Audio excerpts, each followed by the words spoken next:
Hello and welcome to my channel. I'm Angela Brennan and today I'm bringing you Spellbinders Glimmer of the Month, October 2024 Festive Lights.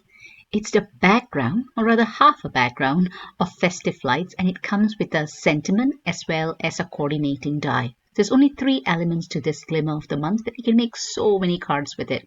I show you how I do a whole load of glimmer, or rather hot foil, with the glimmer plate. Per usual, when I do hot foiling, I use the Hammermill card, which is a nice smooth card, about £100. I find I get really good results when I use this card. The Glimmer of the Month Spellbinders Club Kit comes with a hot foil, and this month it comes with the hot foil called Speckled Aura. So I'm just cutting out what I need, and I'm using the hinge method where I attach the glimmer plate to the Hammermill card with the best ever craft tape, lift it, place the hot foil underneath it so the pretty side of the hot foil faces the pretty side of the hot foil plate, the dull side of the hot foil will face the card, and I will ensure the GEMINI Foilpress Machine is ready, where the flat side of the glimmer plate will face the heated platform, and I usually use the medium setting for 24 seconds. Once it's done, I'll put it through the GEMINI Junior machine where the hot foil will be pressed into the card. Now, if the image does not turn out clearly, because I'm using the hinge method, I'm going to be able to do it once again.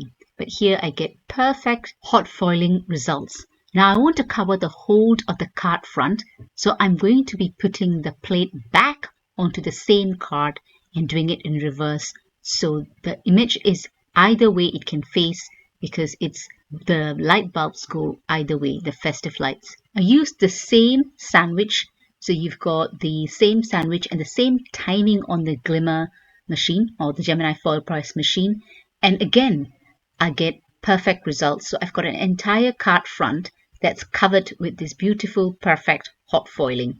I do keep the negative hot foil images to use it on another video where I make tags with it. I will link it below when I do publish that video, but for now it's not published yet. I go on to hot foil the sentiment as well, and this one I'm putting it onto red card. Now it doesn't hot foil perfectly the first time, but I'm going to put it again. That's why using the hinge method is great. So sometimes, because this red card, while it's smooth, it's not as smooth as the Hammermill card, which means sometimes you need to do it twice. I used a coordinating die, which fits perfectly over that hot foiled sentiment, and I die cut it. I like having coordinating dies for sentiments, which means you can die cut the sentiment shape a few times and layer it. It's nice to have sentiments that are slightly layered, which gives it a bit of dimension when you place it onto a card front. Next, I use some white hot foil, and I'm hot foiling it onto red card. It doesn't hot foil perfectly. This red card, while it's smooth, it doesn't hot foil perfectly the first time around, so it does sometimes need twice, sometimes even 3 times. And because I'm using the hinge method, which is the longer best ever craft tape at the top of the glimmer plate, which functions as a hinge, hence the name the hinge method, which was coined by Janis Makula. It allows for hot foiling it again and again where the hot foil plate will be in the same position. Any overfoiling can just be removed very easily with a soft rubber eraser. And here's all the hot foiling I've done with various different colors. This is Moon Dust hot foil on teal card. Once I get my hot foil machine on, I can't stop. So I did quite a bit of hot foiling of the background as well as the sentiments. I absolutely adore this Moon Dust hot foil, tone on the teal card, and I do like the shine that it gives out. I'm attaching it onto the front of an A6 card base. A6 card measures 14.8 centimeters by 10.5 centimeters. And I usually always like to attach it to the card front slightly bigger. So this way I can just cut off the excess quite easily, and I'm ensured that the card front is fully covered, nice and flush, covered with the hot foil element. The hot foil is so elegant, you don't have to do really that much. So I'm just going to place a few layers of the sentiment. As I mentioned earlier, I like to put at least 2 or 3 layers on the sentiment, so it's almost like a chipboard, but it also is more robust, but it also gives it a little bit of dimension when I place it onto the card front. Now I just plan to just attach the sentiment, but I wanted to add something extra because if you've seen my small die of the month video, you will know I've made a gazillion penguins. So I'm going to attach the penguin onto the little sentiment. But because I've got a gazillion penguins, as I mentioned, I attach 3 penguins. I first put 1, and then towards the end of the video, you'll see I'll put another 2. I just like the stacking up of the penguins. So this little cute penguin is a nice contrast onto the card. Not too much required, and there you go. I think the card's pretty much done. For the next card, I pretty much do the same thing, but this time I'm popping up the sentiment with some dimensional tape, because I think the speckled aura, while it looks gold in one glance, it also has got some lovely little extra layers or extra glimmer that you can see. So I decide to add some of the festive string lights. This is from the small die of the month. I did quite a bit of this as well, so I like to make some extras so I can add it to other cards.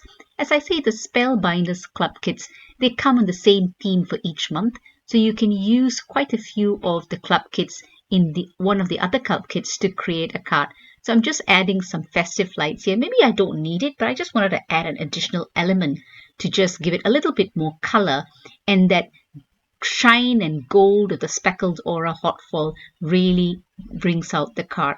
So that is pretty much, I just add a sentiment with a tiny element or just sentiment on its own, and you got the card pretty much done. Because the elegance that the hot foiling brings to the card, it really, really completes the card quite easily.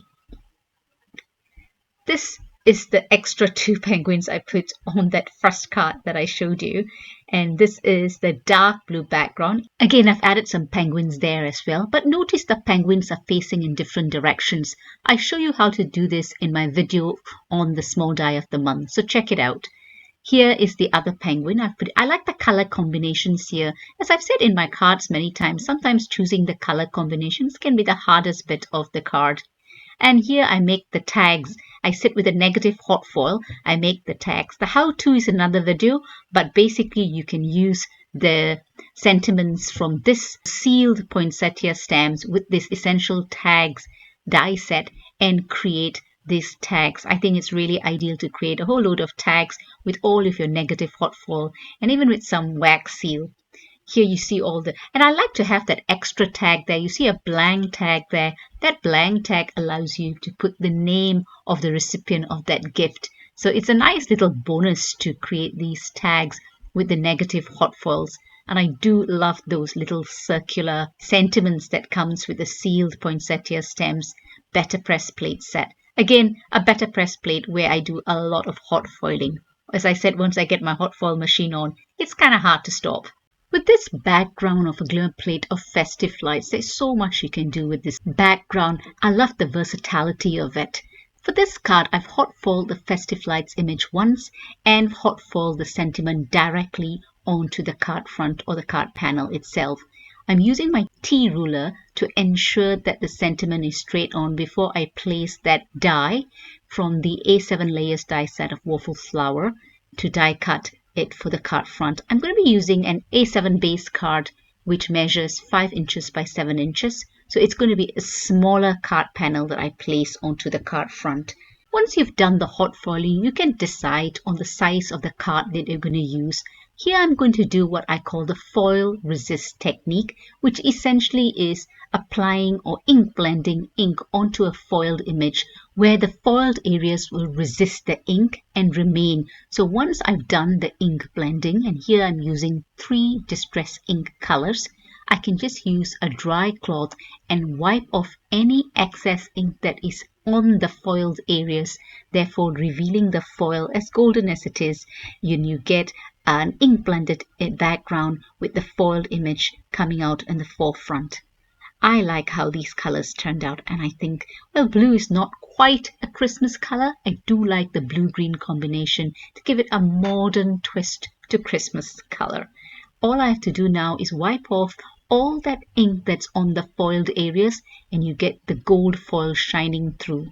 I decided to add these festive lights, string lights from the small die of the month, and I used some glitter card of greens and blues to apply it onto the tiny lights. As usual, with a very thin die cut, I like to smudge the ink onto a scrap piece of paper before I place it onto the card front or onto the project I'm doing.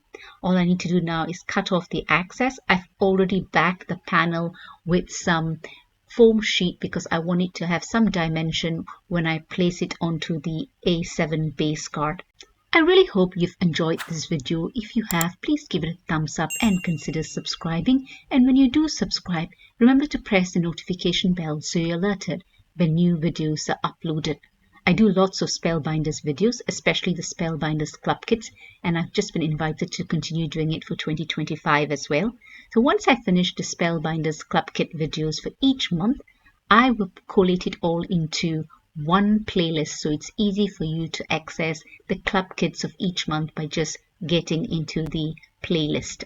Here's the completed card, and I really like how it turned out.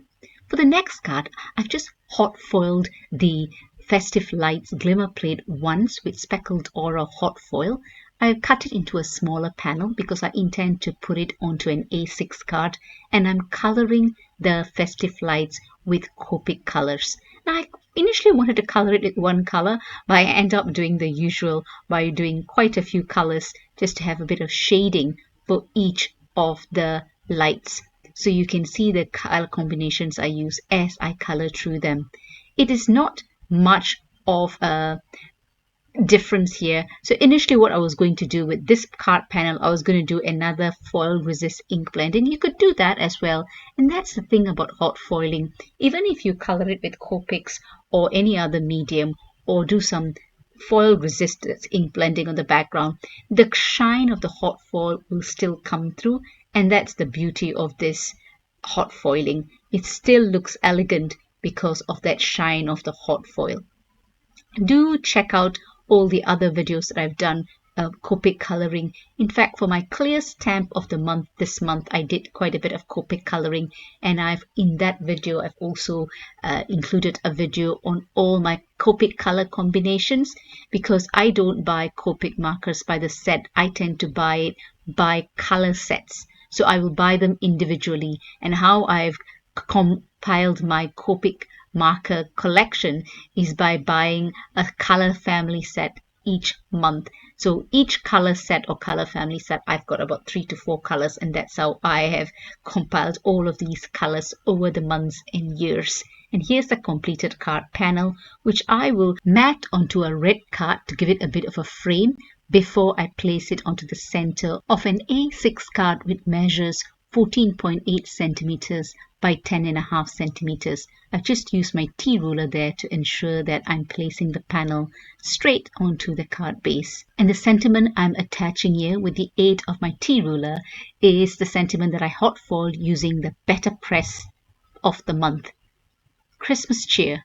I just wanted to keep the sentiment simple because the card is glowing off, shining on its own. I've done a larger version of the same card but without the mat here, and this time I use polished brass hot foil, and I'm placing it onto the front of an A7 card which measures 5 inches by 7 inches, so a larger card. This time I did the hot foil of those festive lights twice to cover the entire card front panel of a larger card. And this Merry Christmas, again, I did hot foil it with polished brass, die cut it with a coordinating die, and I'm going to just place it onto the card front with my T-ruler, my trusted T-ruler. I have listed all of the products I've used in the description below for your ease of reference, and here are all the cards that I've created. I like the color combinations of some of these cards. I do think about the color combinations quite a bit after I've done the hot foiling to see how best I can compile these cards. I like the fact that I've got not much to do once I've done the hot foiling of the background, and I do feature these penguins in quite a few of these cards because I think if you see my small die of the month video that I've posted earlier, you will realize that I do adore these penguins. Again, these festive string lights also from the small die of the month. And here is the foil resist technique, and again I've used the festive string lights here from the small die of the month as well. And here are the Copic colored fronts of those festive lights. So you see a few different versions of what I've done here. I did a lot of hot foiling, and I've also done the hot foil of those tags. I think I did not show the tags here, but remember those tags that I've done, I'll show them in a different video, so do check it out. And here's a close-up picture of all the cards that I've created. I truly hope you've enjoyed the video and found inspiration with it so that you can get on with crafting when you get your own Spellbinders club kits. Do enjoy your time crafting, and thank you so much for stopping by and staying till the end. I do appreciate all your comments and queries. Happy crafting, and I'll catch you at my next video. Take care.